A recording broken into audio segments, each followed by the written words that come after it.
कैलाशको पाउमा आएर आज कर्णालीमा आएर राष्ट्रिय स्वतन्त्र पार्टीको घोषणापत्र वाचापत्र सार्वजनिक गर्न पाउँदा म लगायत हाम्रो पार्टीका सबै सदस्यज्यूहरू सभापतिज्यूहरू तथा हाम्रा पार्टीका साधारण सदस्यज्यूहरू सम्पूर्ण कर्णालीवासी नेपाली दाजुभाइ दिदीबहिनीमा आउन पाउँदा धेरै धेरै खुसी लागेको छ।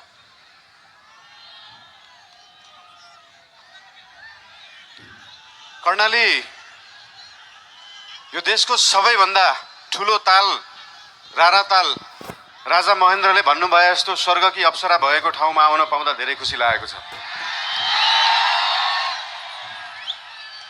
देशको सबैभन्दा लामो नदी रहेको ठाउँ, देशको सबैभन्दा ठुलो जिल्ला रहेको ठाउँ, देशको सबैभन्दा ठुलो गाउँपालिका रहेको ठाउँ, देशकै सबभन्दा गहिरो ताल रहेको ठाउँ, जुन गहिराईलाई आजसम्म कुनै सरकारले कुनै पार्टीले यो देशले बुझ्न सकेन, त्यो गहिराईलाई बुझ्न चाहन्छौँ। त्यो गहिराई बुझ्ने पार्टी हो राष्ट्रिय स्वतन्त्र पार्टी।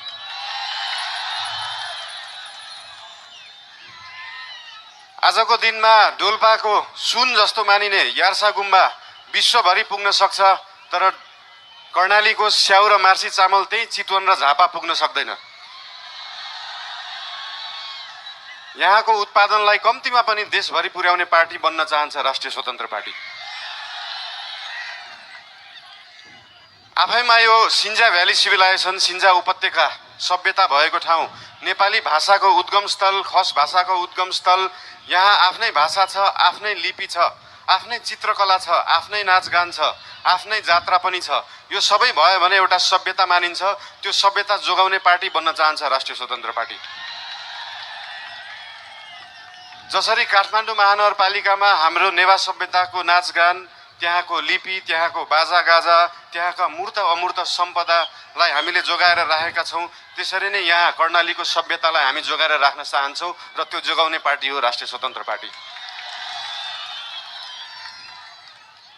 देशमा अझै पनि भोकमरी छ, अझै पनि 4 वर्ष मुनिका बालबालिकाहरूको मृत्युदर एकदमै बढ्दो छ, महिलाहरूको आमाहरूको मृत्युदर बढ्दो छ। त्यो कर्णालीमा छ र त्यो कर्णालीको पीडालाई, गरिबीलाई, त्यो दुःखलाई बेच्ने नेता धेरै आए, त्यो गरिबीलाई बुझ्ने नेता धेरै आएका छैनन्। अहिलेसम्म कोही आएको छैन। त्यो बुझ्ने नेताहरू बन्न चाहन्छ राष्ट्रिय स्वतन्त्र पार्टीका नेताहरू।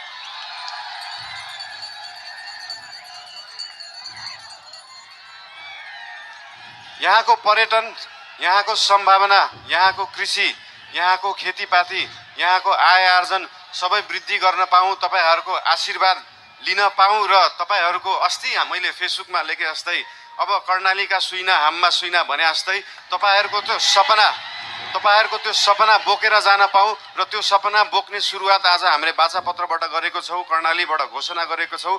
आज उपरान्तबाट त्यो सबै तपाईँका सपना हाम्रा सपना हुनेछन्। ती सपना बोकेर यहाँबाट जान पाऊँ। धेरै धेरै धन्यवाद। नमस्कार।